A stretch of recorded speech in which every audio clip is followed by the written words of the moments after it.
start with the egg whites because the egg whites should be at room temperature. And the most important thing in beating egg whites is that they mustn't have a single trace of either the yolk or any other type of oil, because that will keep them from ever foaming and or becoming stiff as you need them to be. So this is 2 cups of egg whites. Of course I do it by weight. I almost poured it to where that had been. And the bowl, if you're not sure if it's clean, rinse it out with some vinegar and then water, because that will cut any fat.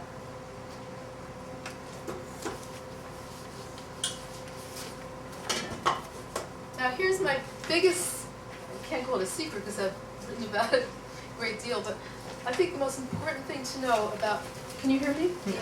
The most important thing to know about egg whites is if you use the right amount of cream of tartar, which is an acid, and that is 1/8 of a teaspoon per egg white.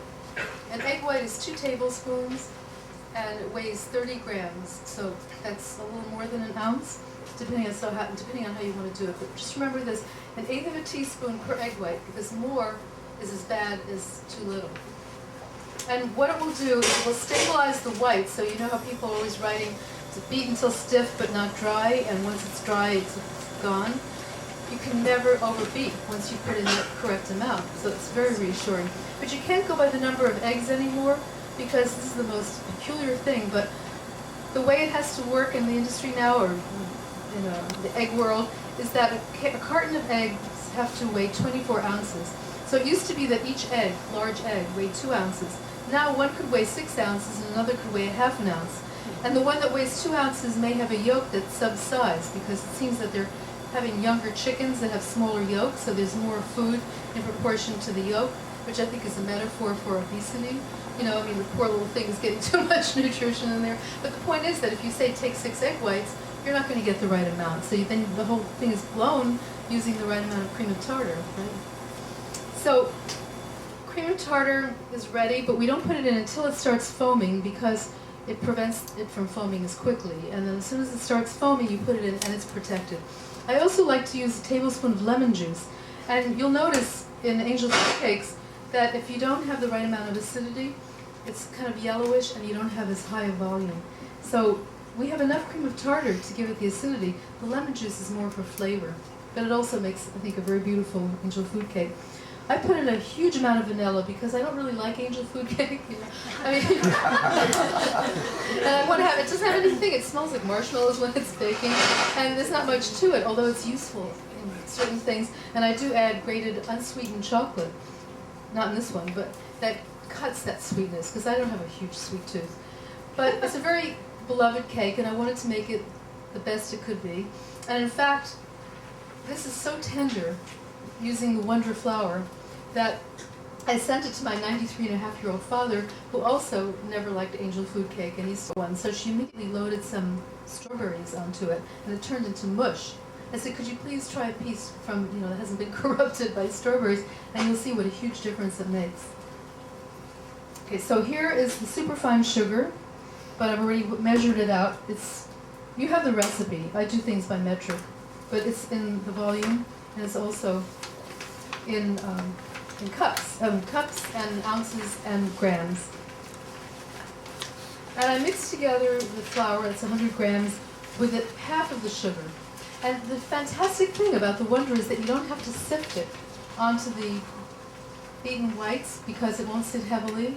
It integrates so much more easily. You know how when you're trying to fold flour into beaten egg whites, it takes forever and you deflated them? This is part of why I started getting so excited about it. This was the first thing I did with the Wonder as an experiment. But you use half of the sugar to help separate the flour, and the rest of the sugar gets beaten with the egg white to help it be stiff. So I'm going to combine, actually, if you hold the microphone now. Thank you, ma'am. Just 1/4 teaspoon of salt. That's for flavor. It's not doing anything chemically here. And always start preheating your oven. And the oven rack for a Wonder cake should be, for an angel food cake, should be at the bottom rack, because you want that bottom heat, and the oven is always hotter toward the top, so it will get burnt if it's too high up by the time it's done. And then the sugar. And actually, the reason that one of them fell out of the pan yesterday is because the oven was baking slower. I forgot to bring I have so many things like that infrared probe and another type of probe, but we didn't know until the first cake. And I also forgot, even though just 2 hours before I made 2 cakes at home, that one of the ways you can tell when a cake is almost done is when it lowers in the pan. And this cake will rise up 2 inches above the pan. And then when it's almost done, it gets flat level with the pan rim. And that's a very good test if you have an oven with a window, but if you don't have a window, then you don't want to keep opening the door because you lose heat and it could fall as well. Then you have to be ready with the unmolding apparatus. I'll just put that aside for a minute because, actually if you keep holding this, I'll show you what happens when you take it out of the oven, because this is the very first thing you have to do. See how this is just about flat with the top and it looks like a souffle. Is to find something whose neck is small enough to fit into the now undersized hole in the pan. And nowadays they're making the pan smaller too. That my recipes, I use 1 egg white per cup of volume of a pan. And this is 16 cups, so I'm using 16 egg whites.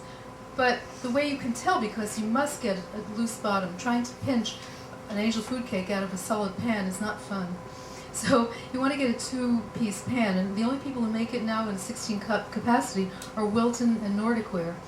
And they're pretty readily available, but if you happen to already have one that's smaller, you just have to re-proportion everything to be 1 egg white per cup volume. And the way you can measure the volume is you put a clean bag inside and then pour the water in, and it won't leak through. So you can imagine that you're carrying this hot thing, and from that you have to invert it immediately. Is that it's extremely fragile. The proteins don't set. I think you have to speak into the top part for it to really resound. Until the proteins set in the flour and the egg white cools, it's very fragile. So if you were to leave it up, right side up, it would gradually start slinking down. But what's happening is that since it sticks to the pan, you don't coat it. The pan has to be completely clean and uncoated. It's stuck to the bottom, it's stuck to the sides. Where is it going to go? You know, it's stretched to its full capacity. It can't fall. It can fall out of the pan, though. And that's if it's underbaked at will, or if it's in a draft. You know, I was going around yesterday like, uh-oh, there are fans all over the place here. These things are all going to be dropping like flies. And only one did. It's so disheartening when you go to all the effort, especially if you're making a chiffon cake and you've just grated 3 orange zests, you know, and all of a sudden you see it on the porch, you know, and there's a breeze and you see this piece gradually coming out of it. And I think, well, I won't say what you think. So,